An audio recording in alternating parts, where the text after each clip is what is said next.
Sehat semua? Suara saya jelas? Halo, Pak. Sehat, puji Tuhan. Puji Tuhan, sehat.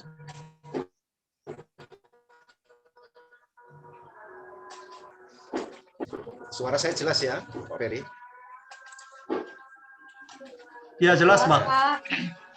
Ya, puji Tuhan. Saya dikasih tugas untuk membahas hakim-hakim pasal 4 sampai pasal yang ke-10.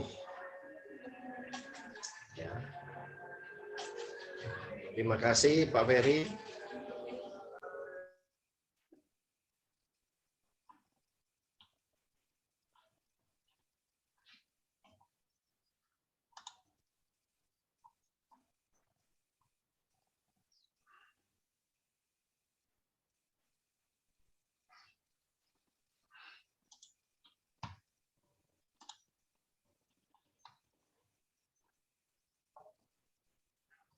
Tiba-tiba hilang kontak ya.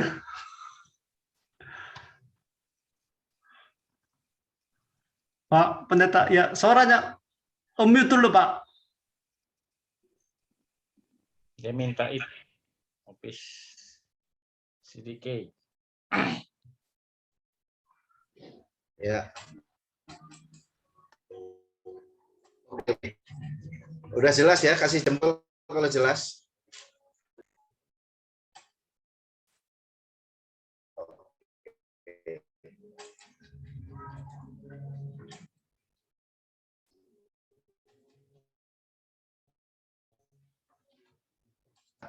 Jadi pasal 4 ini temanya tentang penindasan Kanaan atau pembebasan oleh Deborah dan Barak. Ya, ini yang akan kita bahas dengan waktu 30 menit. Tuhan tolong kita semua. Hakim-hakim pasal 4 ayat 1 sampai 3. Dikatakan yang jahat di mata Tuhan. Lalu Tuhan menyerahkan mereka ke dalam tangan Yabin Raja Kanaan yang memerintah di Hasor.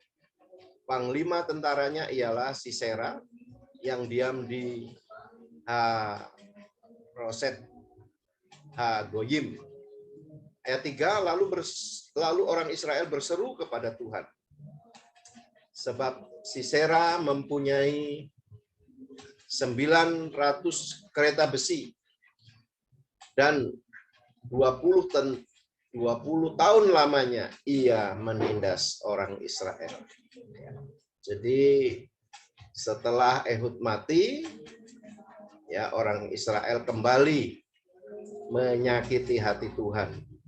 Ya, sehingga akibatnya mereka ditindas oleh orang Median ya selama 20 tahun. Ya. Garis besar dari pasal 4 ya tentang Deborah ini sampai pasal 5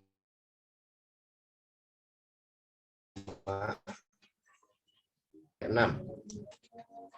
Ia menyuruh memanggil Barak bin Abi Noam dari Kades di daerah Naftali. Lalu berkata kepadanya, bukankah Tuhan Allah, majulah bergeraklah menuju Gunung Tabor dengan membawa 10.000 orang Bani Naftali dan Bani Sebulon bersama-sama dengan engkau. Ya. Pada waktu itu Deborah, ya, dia adalah seorang nabiah, istri Lapidot yang dipilih Tuhan memerintah sebagai seorang hakim. Jadi dia dibangkitkan Tuhan, dipanggil Tuhan, dan dia mendengarkan amanat panggilan Allah itu dan menyampaikan kehendaknya kepada umat Israel saat itu. Ya, Hakim-Hakim pasal 4 ayat 6 sampai 7. Yang kedua, garis besar yang kedua adalah strategi dari Tuhan. Ya.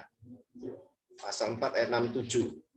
Ia menyuruh, ya tadi sudah kita baca, terus ayat 7-nya, dan tentara Yabim dengan kereta-keretanya dan pasukan-pasukannya menuju engkau ke sungai Kishon, dan aku akan menyerahkan dia ke dalam tanganmu. Ya, jadi ayat 6 dan 7 ini Deborah ya, supaya menggerakkan 10.000 orang Bani Naftali dan Bani Zebulun, dan Deborah akan menggerakkan ya, orang-orang Sisera, ya, Sisera panglima tentara Yabim, supaya mereka maju ya, ke sungai Kishon, dan di situ mereka akan dihabisi oleh orang Israel. Yang ketiga, garis besarnya adalah bicara tentang kekhawatiran Barak. Setelah mendengar apa yang disampaikan oleh Deborah, jawab Barak kepada Deborah, "Jika engkau turut maju, aku pun maju. Tetapi jika engkau tidak turut maju, aku pun tidak maju." Ayat 9, kata Deborah, "Baik, aku turut, hanya engkau tidak akan mendapat kehormatan dalam perjalanan yang engkau lakukan ini. Sebab Tuhan akan menyerahkan Sisera ke dalam tangan seorang perempuan." Lalu Deborah bangun, berdiri dan pergi bersama-sama dengan Barak ke Kades. Ya. Jadi dari kedekatan Deborah dengan Tuhan membuat dirinya sangat berpengaruh. Ya. Hubungan dekat, penyerahan hidup Deborah sebagai seorang hamba Tuhan dengan Tuhan itu membuat dirinya sangat diurapi dan memiliki pengaruh yang besar. Perkataan Deborah diurapi Tuhan sehingga mampu menggerakkan orang-orang Israel maju berperang. Dan di sini juga kita melihat bahwa Tuhan bisa memakai seorang wanita. Ya. Jadi kalau kita pria dipakai Tuhan, ya bersyukur. Kalau kita nggak mau, Tuhan bisa pakai wanita juga. Yang keempat, garis besarnya adalah mengikuti petunjuk Tuhan. Ayat 14, pasal 4 ayat 14. Lalu berkata Deborah kepada Barak, "Bersiaplah, sebab inilah hari Tuhan menyerahkan Sisera ke dalam tanganmu. Bukankah Tuhan telah maju di depan engkau?" Lalu turunlah Barak dari gunung Tabor dan 10.000 orang mengikuti dia. Perlu sekali kita belajar dari ayat ini. Kita minta supaya Tuhan itu berjalan di depan kita dan membuka jalan. Di dalam melakukan pelayanan, di dalam kita bekerja, kehidupan sehari-hari, kita harus selalu minta petunjuk Tuhan. Ya, walaupun kita sudah memiliki hitung-hitungan, ya, di dalam pekerjaan, di dalam studi, tapi kita perlu minta pimpinan Tuhan secara khusus. Ya, walaupun mereka sudah mempersiapkan dengan 10.000 tentara, tetapi Deborah ini selalu minta petunjuk Tuhan. Jika ia tidak menuntun sepanjang jalan, usaha kita bisa gagal atau bisa salah. Oleh karena itu kita harus sungguh-sungguh berusaha untuk terbuka dengan pimpinan Roh Kudus yang terus-menerus di dalam kehidupan kita. Ya, walaupun kita sudah cukup berpengalaman dalam pelayanan, dari Hakim-Hakim pasal 4 ayat 14 ini ya dikatakan, lalu turunlah Barak dari Gunung Tabor dan 10.000 orang mengikuti dia. Setelah dipastikan oleh Deborah bahwa Allah akan mendatangkan kemenangan besar kepada orang Israel, Barak dan 10.000 anggota pasukannya bergerak maju menemui pasukan Kanaan tersebut di lembah. Ya. Jadi kita belajar malam ini bagaimana Deborah dalam hal ini sangat selalu minta tunjuk Tuhan. Ya, dengan kemenangan besar, ya, Barak dan 10.000 anggota pasukannya bergerak.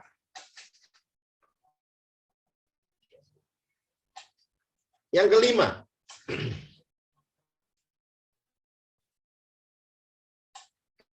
garis besar dari kitab Hakim-Hakim pasal 4 dan 5, ya.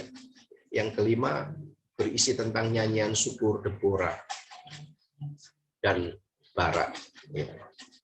Dan Barak bin Abinoam. Demikian. Nyanyian Deborah dan Barak adalah nyanyian pujian kepada Allah karena kemurahannya dan tindakannya yang adil demi Israel. Ya, ini kita belajar walaupun mereka ya sudah berusaha keras, berjuang dengan strategi. Ya, kita melihat bagaimana Deborah bekerja sama dengan Barak. Keberhasilan mereka tetap karena Tuhan. Ya, jadi inilah yang membuat Deborah dan Barak menyanyikan nyanyian syukur. Ya. Kita jangan lupa bahwa kita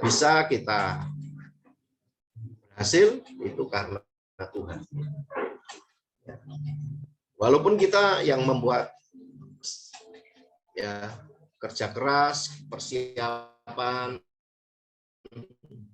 segalanya, tetapi kalau bukan karena Tuhan, ya kita tidak bisa berhasil. Sepanjang Perjanjian Lama, nyanyian yang pemimpin Kristen ya atau pemimpin rohani menjadi bagian penting dalam mengungkapkan syukur kepada Allah. Karena kuasa Allah yang menyertai umatnya.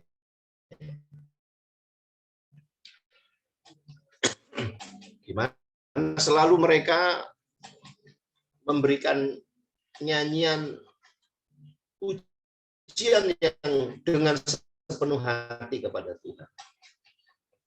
Dalam Perjanjian Baru, kita juga disuruh untuk memanjatkan pujian kepada Allah atas kasih-Nya terhadap mereka.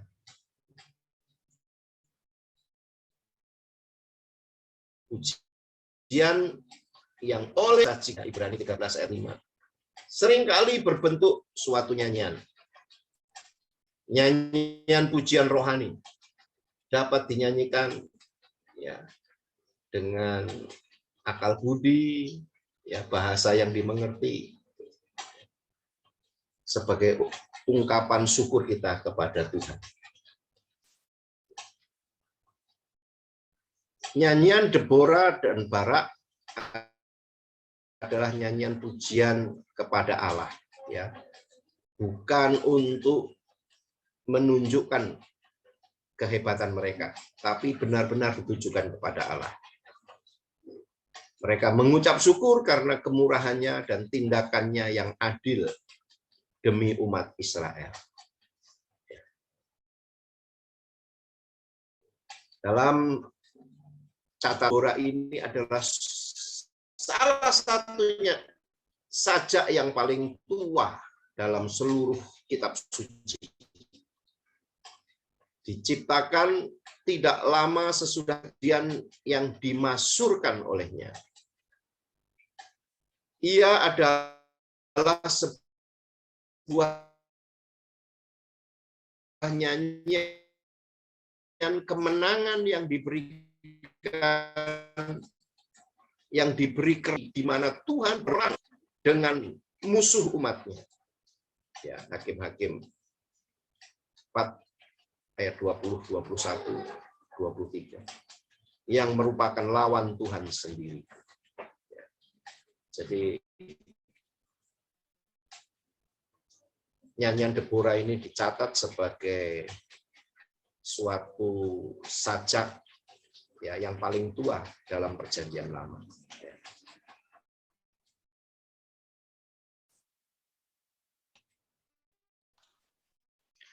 Pak Thomas, maaf ya.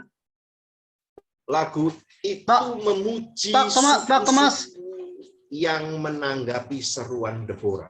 Ya. Bagaimana? Bapak sekarang pakai Ya, PowerPoint enggak? Iya. PowerPoint enggak kelihatan, Pak? Tidak kelihatan. Pak. Oh, PowerPoint-nya enggak kelihatan. PowerPoint Bapak enggak kelihatan, Pak? Bentar, Pak. Iya, nggak kelihatan ininya. Tadi saya pakai PowerPoint. Coba sekali lagi ya. Izinin share dulu. Share di grup. Hanya Bapak sendiri buka tadi. Waduh. Ya tadi saya juga nyariin. Udah diizinin share. Kok gelap? Udah diizinin share. Pak, belum tahu juga. Udah bisa. Udah kelihatan belum? Enggak kelihatan, Pak. Belum. Ya.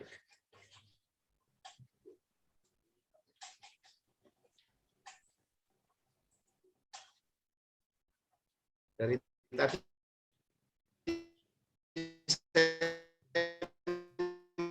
membaca PowerPoint itu. Ya, udah jelas. Kelihatan belum, Pak? Udah jelas. Oke, kelihatan, Pak. Oke. Sudah. Sudah. Ya.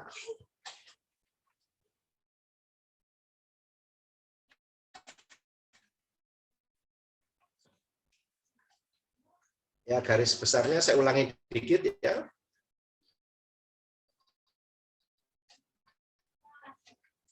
Tentang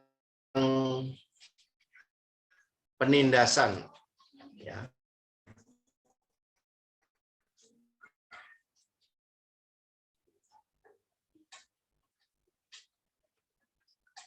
Ini temanya atau pembebasan oleh Deborah, ya. Itu tadi ayat-ayat yang sudah saya baca, saya lewati saja. Yang pertama garis besarnya adalah pesan Tuhan melalui Deborah, ya. Jadi Tuhan memanggil Deborah, menggerakkan hati Deborah untuk memimpin peperangan melawan orang Median, ya, dan Barak melibatkan Deborah melibatkan Barak untuk bersama-sama maju berperang. Ya, Deborah adalah seorang nabiah, ya, istri Lapidot, memerintah sebagai hakim atas Israel. Ya, ia memiliki karunia bernubuat yang memungkinkan dia bisa mendengar berbagai amanat Allah. Dan seorang pemimpin harus punya karunia, harus menemukan karunianya, ya, supaya efektif Yang kedua, strategi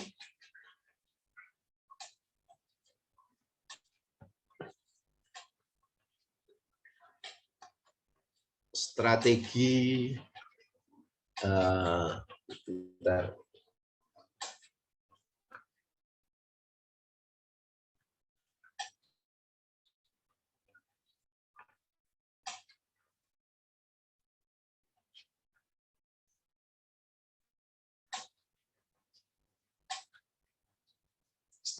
Strategi dari Tuhan, ya.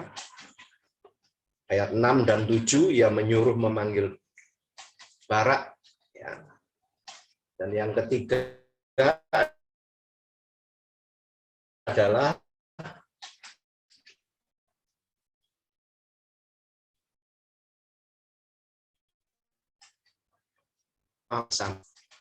perbedaan pendapat, ya. Tetapi Deborah di sini menyetujui karena memang imannya Barak tidak sama dengan imannya Deborah. Ya, Deborah langsung mendengar suara Tuhan. Ya.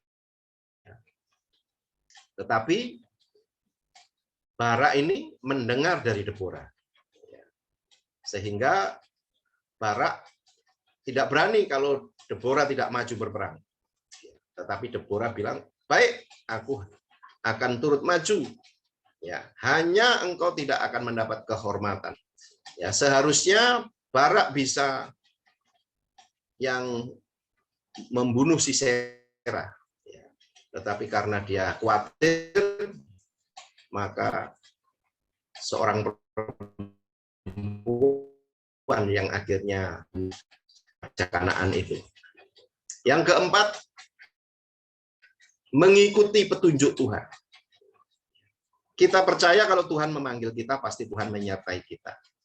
Ya, jadi yang pertama kita harus yakin panggilan Tuhan. Kalau kita yakin panggilan Tuhan, maka Tuhan pasti akan menyertai kita. Dan dalam segala agenda pekerjaan pelayanan kita harus nyanyian syukur Deborah dan Barak. Ya, tadi udah sampai di sini.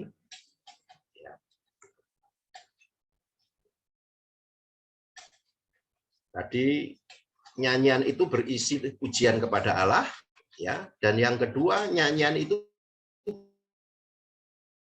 berisi tentang suku-suku yang jadi dalam pujian ini dia bukan hanya memuji nama Tuhan, tetapi di dalam nyanyian ini juga dia menyebutkan nama dari suku-suku yang meresponi, ya.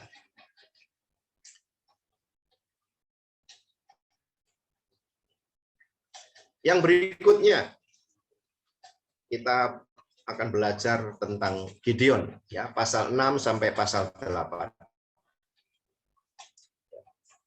Gideon dari suku Benyamin, ya.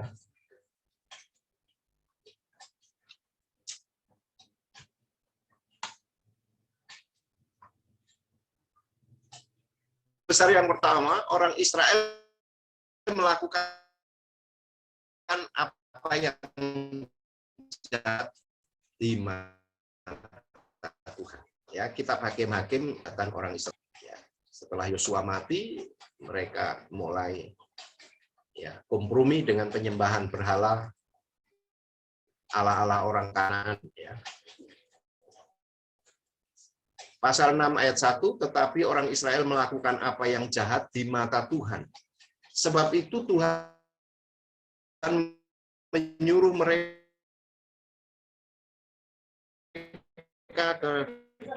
menyerahkan mereka ke dalam tangan orang Median. 7 tahun lamanya. Sinkritisme yang selaras dengan cara-cara orang Kanaan. Akibatnya selama 7 tahun Allah membiarkan suku Median yang dibantu oleh suku Amalek dan suku-suku lain dari daerah timur untuk menyerbu dan menindas Israel. Mereka terpaksa bersembunyi di dalam gua menyembunyikan hasil panen mereka. Mereka baru berseru kepada Allah ketika situasi sudah tidak dapat ditahan lagi. Ya. Jadi kalau sudah tidak bisa apa-apa, mereka baru ingat Tuhan. Ya. Yang ketiga, panggilan Tuhan atas Hakim-Hakim 6 ayat 12-13. Malaikat Tuhan menampakkan diri kepadanya dan berfirman kepadanya, demikian, Tuhan menyertai engkau, ya pahlawan yang gagah berani. Jawab Gideon kepadanya, Tuanku, jika Tuhan menyertai kami, mengapa semuanya ini menimpa kami? Di manakah segala perbuatan-perbuatan yang ajaib yang diceritakan oleh nenek moyang kami kepada kami? Ketika mereka berkata, bukankah Tuhan yang menuntun kita keluar dari Mesir? Tetapi sekarang Tuhan membuang kami dan menyerahkan kami kepada cengkraman perang Media.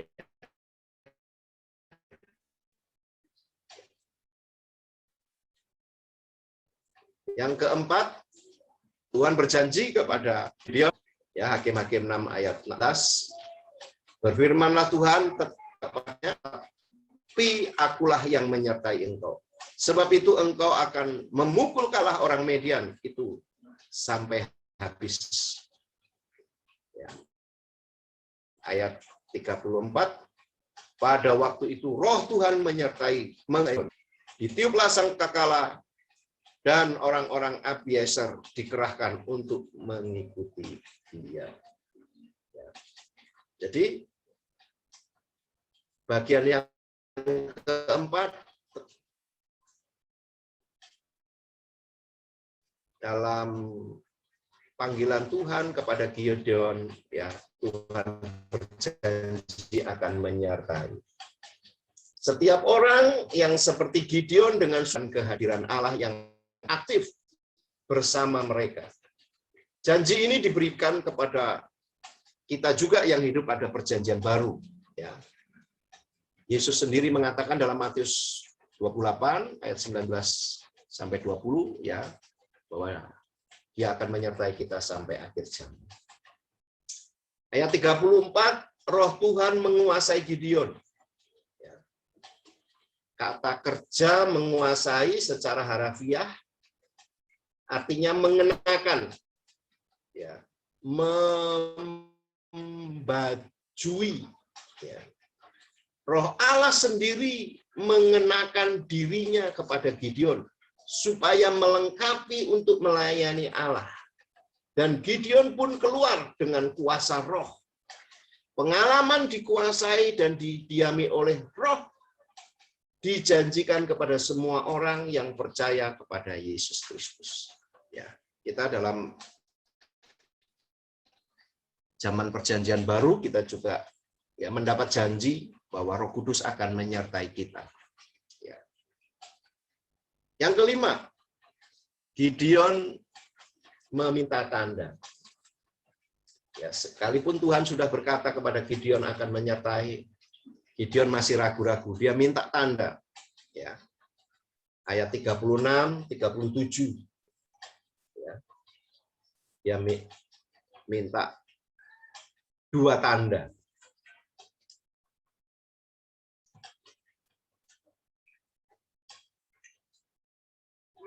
Gideon minta tanda dari Tuhan supaya dia benar-benar tahu kalau Tuhan memang menyertai dia.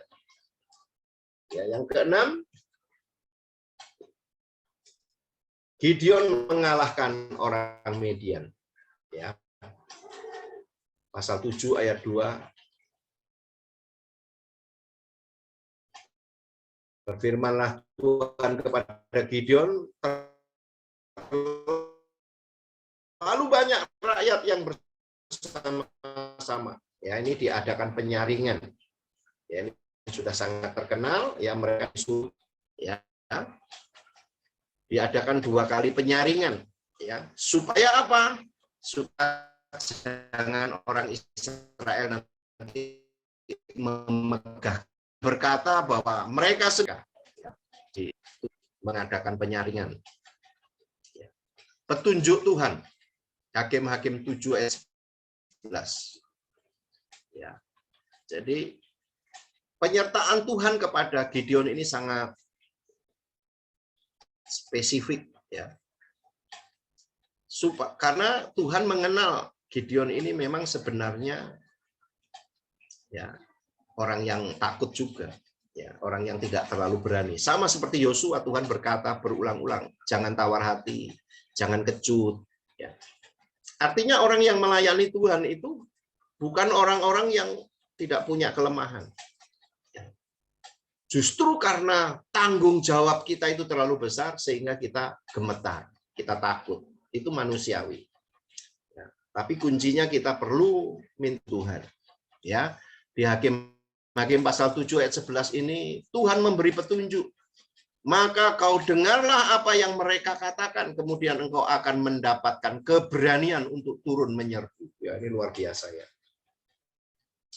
Lalu turunlah ia bersama dengan Purah bujangnya itu sampai kepada penjagaan terdepan di perkemahan itu. Ya. Jadi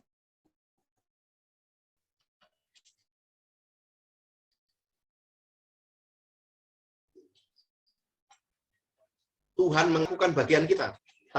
Ya. Ini tentang Gideon. Kita lanjut pasal 9 sampai pasal 10. Masa sulit temanya. Di bawah Abimelek, Tola, dan Yair. Garis besarnya Abimelek membunuh saudara-saudaranya. Ya.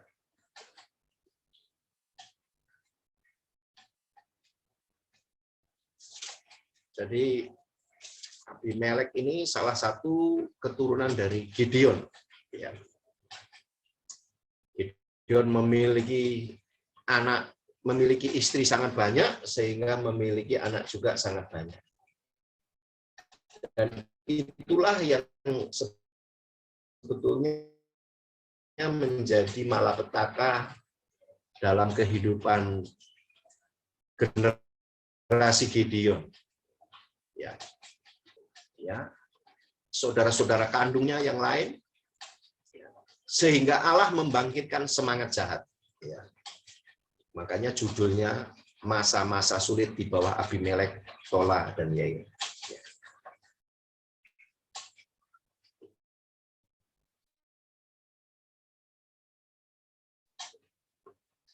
Ya.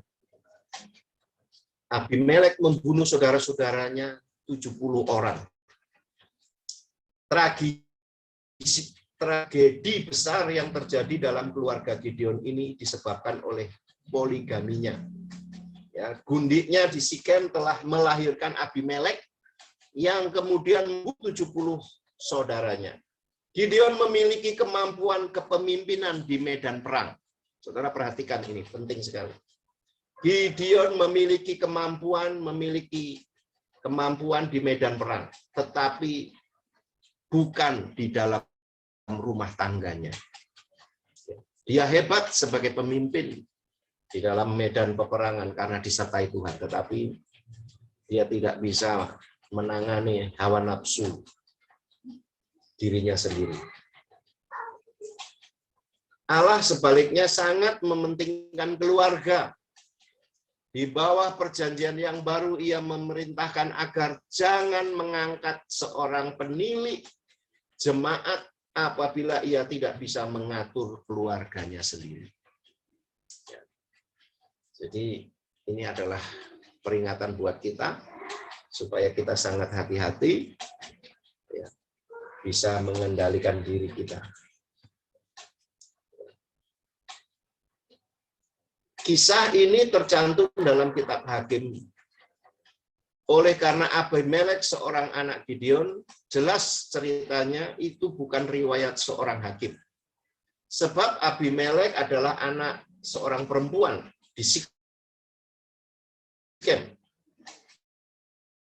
Dan dipilih menjadi raja orang oleh orang Kanaan. Ya, jadi sebetulnya Abimelek ini bukan seorang hakim, ya, karena bukan diangkat oleh Tuhan atau oleh bangsa Israel. Ia mengumpulkan sejumlah petualang, ya, bukan suku-suku Israel, kakak adiknya memerangi penduduk kota Sikem dan memberontak dan menyerbu kota Tabes yang bukan sebuah kota Israel. Lalu di kota itu Abimelek ditewaskan dengan cara yang memalukan. Cerita tentang Abimelek itu yang sungguh-sungguh terjadi. Dengan tepat cerita itu memperlihatkan bagaimana keadaan di zaman itu. Orang hidup bersama sebagai tetangga yang baik, keadaan politik yang melembaga dalam kerajaan Abimelek melanjutkan keadaan politik seperti ternyata selama abad ke-14. Ya. Gagalnya Abimelek sebagai raja dimanfaatkan oleh penulis suci untuk menegaskan bahwa di Israel seorang raja tidak mungkin Allah sendiri. Kita, kalau bukan Tuhan yang memilih kita, maka sebenarnya kita hanya ya mencari kesulitan.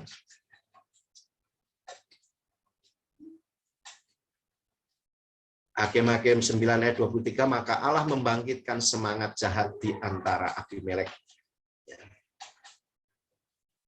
Yang terakhir, Yefta.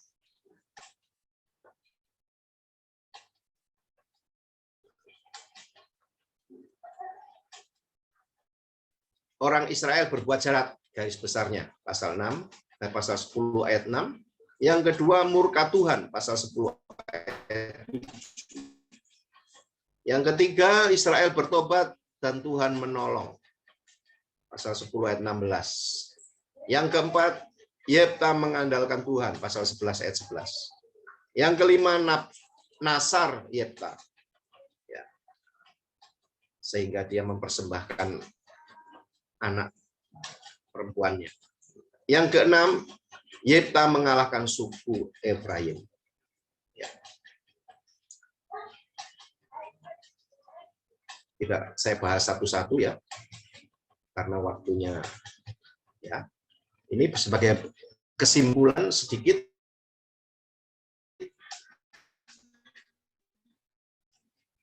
Kita belajar pimpinan di hakim.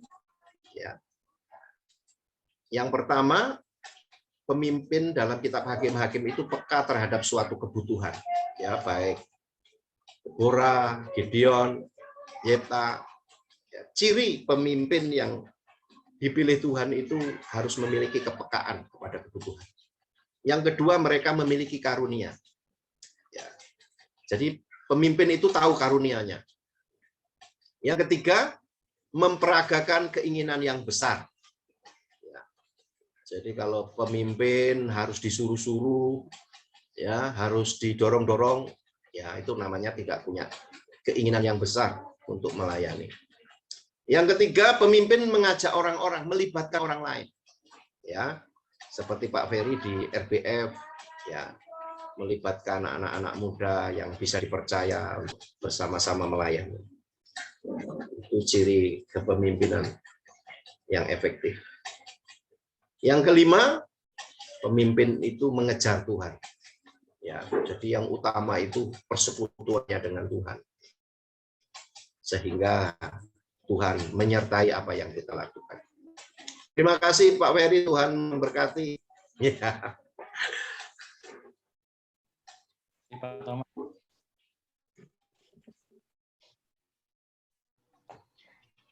Ya, walaupun agak ngebut, ya. Saya serahkan ke Maggie. Pak Pendeta Thomas. atas firman yang telah disampaikan. Jadi kita bisa belajar banyak hal ya tadi yang udah disampaikan dari Simpson, Gideon, juga Deborah dan juga Yefta yang terakhir gitu ya. Terima kasih Pak pemaparannya biar kita juga bisa jadi pemimpin nih, anak-anak sekarang kan jadi pemimpin masa depan ya, pemimpin di dalam Kristus. Amin.